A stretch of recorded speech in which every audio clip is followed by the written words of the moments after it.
Hello and welcome to my YouTube channel. मैं हूं विनोद और मैं आज क्लास 11 के बहुत ही इंपॉर्टेंट टॉपिक को लेकर के आया हूं। इस टॉपिक में हम लोग पढ़ेंगे बर्नौलीज थ्योरम के बारे में। तो बर्नौलीज थ्योरम को पढ़ने का जरूरत क्यों है, इससे हम लोग को क्या फ़ायदा होने वाला है, ये सबसे पहले हम लोग समझते हैं।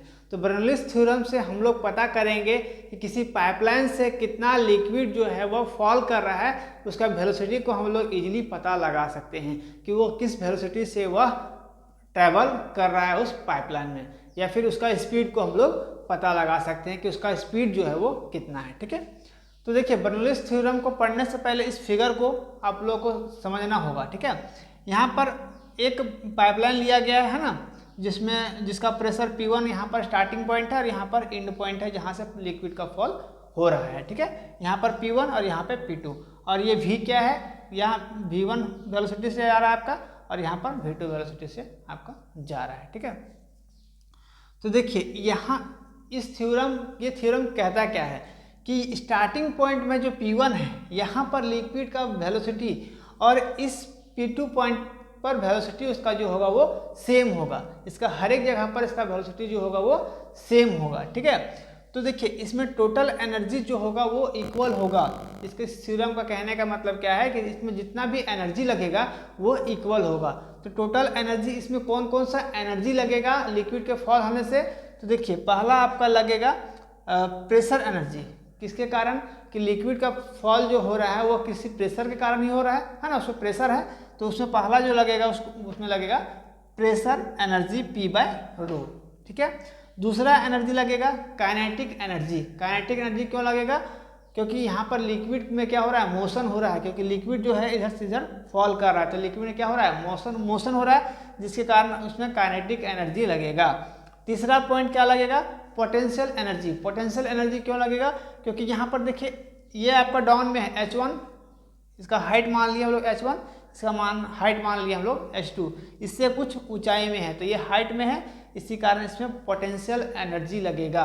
तो तीनों को क्या करेंगे हम लोग, सम कर देंगे, तो हमारा जो बर्नौलीज थ्योरम है वो फाइंड हो जाएगा। ठीक है, तो एक बार और समझते हैं कि बर्नौलीज थ्योरम क्या होता है। कि बर्नौलीज थ्योरम से किसी पाइपलाइन में फॉल हो रहे लिक्विड का वेलोसिटी को हम लोग इजीली पता लगा सकते हैं कि वहाँ पर स्पीड उसका या वेलोसिटी कितना है। ठीक है, तो यहाँ पर प्रेशर एनर्जी को P/ρ से डिनोट करेंगे और काइनेटिक एनर्जी को 1/2V² प्लस GH से, तीनों से हम लोग पोटेंशियल एनर्जी को GH से रिप्रेजेंट करेंगे। आप लोग को देखने को मिलता होगा काइनेटिक एनर्जी में 12mv², यहाँ पर पोटेंशियल एनर्जी में mgh, तो आपके ऊपर है। ठीक है, यहाँ पर हम लोगों ने लिया है 12v², यहाँ पर GH, दोनों से m हम लोगों ने हटा लिया है। ठीक है, चलिए अब हम लोग आते हैं इसके आगे, है ना।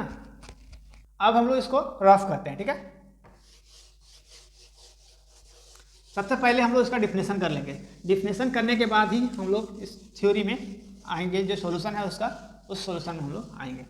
सबसे पहला चीज़ है आपका डिफिनेशन, जो आप लोग कॉपी और किताब निकालो, कॉपी और पेन निकालोगे और साथ में लिखते भी चलोगे, है ना।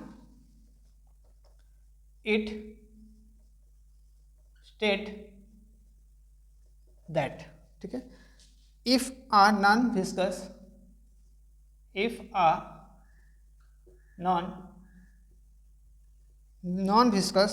and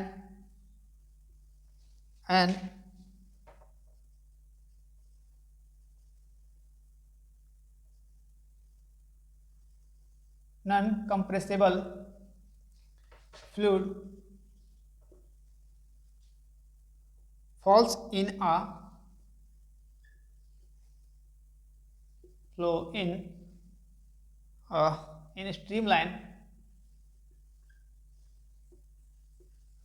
streamline motion, ठीक है, then total energy of fluid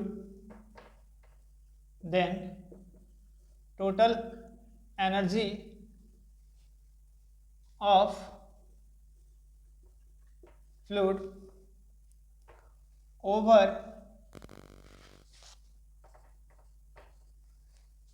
any cross section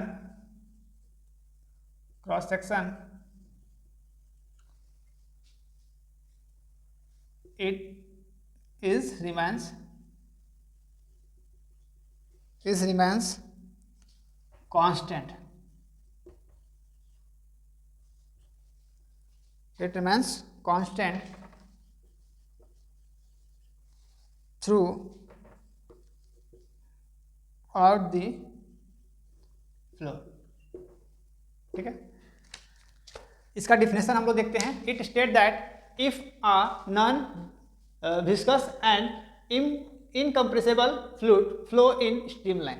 ठीक है, जो हम लोग फिगर बनाए थे उसमें आपका स्ट्रीमलाइन में फ्लो हो रहा था आपका लिक्विड. स्ट्रीमलाइन क्या होता है, जिसमें आपका जो वेलोसिटी है उसका एरिया था वो सेम था, है ना, उसको इसीलिए हम लोग उसको स्ट्रीमलाइन मोशन बोलेंगे. Then total energy of fluid over any cross section is remains constant.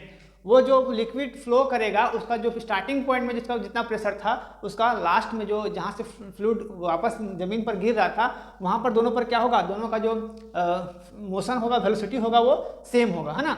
Remains constant. Constant मतलब कि इक्वल होगा, सेम होगा, है ना, थ्रू आउट इन फ्लूइड, उस फ्लूइड में. ठीक है, ये हो गया इसका डिफिनेशन. अब हम लोग आते हैं इसके आगे. इसमें कौन कौन एनर्जी लगेगा, 3 एनर्जी, उसके बारे में भी हम लोग चर्चा करेंगे. ठीक है, तो पैराग्राफ चेंज करके लिखना है.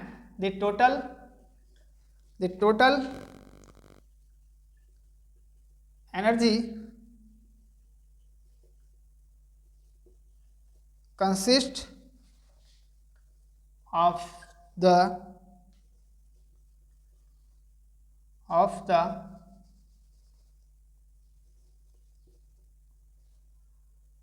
Following energies. ठीक है, कौन कौन सा एनर्जी हम लोग इसमें फॉल करवाएंगे, जो फॉल होगा, जो लिक्विड फ्लो होने के कारण, तो उस 3 एनर्जी के बारे में हम लोग समझ लेते हैं. ठीक है,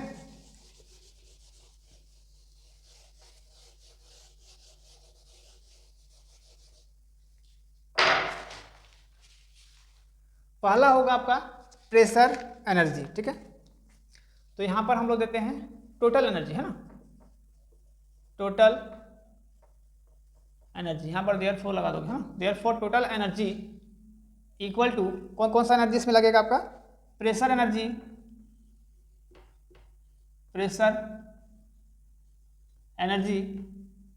प्लस काइनेटिक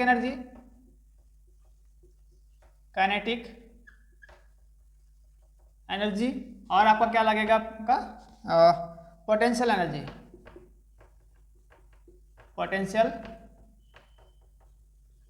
ठीक है, तो टोटल एनर्जी इक्वल टू कौन कौन सा एनर्जी लग रहा है इसमें, तो देखिए अभी हम लोग प्रेशर एनर्जी को लिखे थे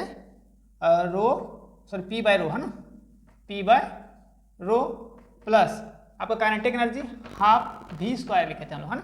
मैं बार बार बता रहा हूँ कि काइनेटिक एनर्जी को हाफ mv स्क्वायर से रिप्रेजेंट करते हैं, लेकिन हम लोग यहाँ पर हाफ v स्क्वायर लिए हैं, है ना. ठीक है, और यहाँ से पोटेंशियल एनर्जी mgh, जिसमें से m दोनों को साइड कर दिए हैं, तो यहाँ से g और h लेते हैं, है ना. चलिए यहाँ तक आप लोग नोट कर लोगे. टोटल एनर्जी फाइंड कर रहे हैं हम लोग.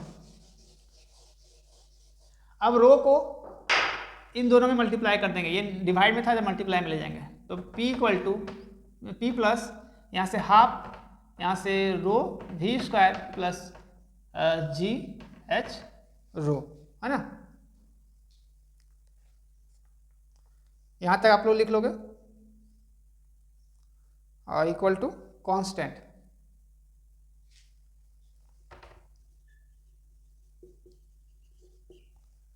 ये हो गया आपका टोटल एनर्जी.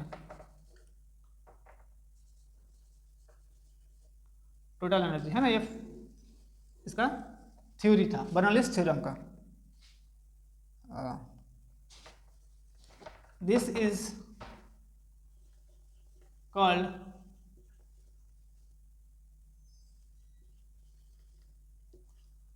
बर्नौलीज थ्योरम, है ना.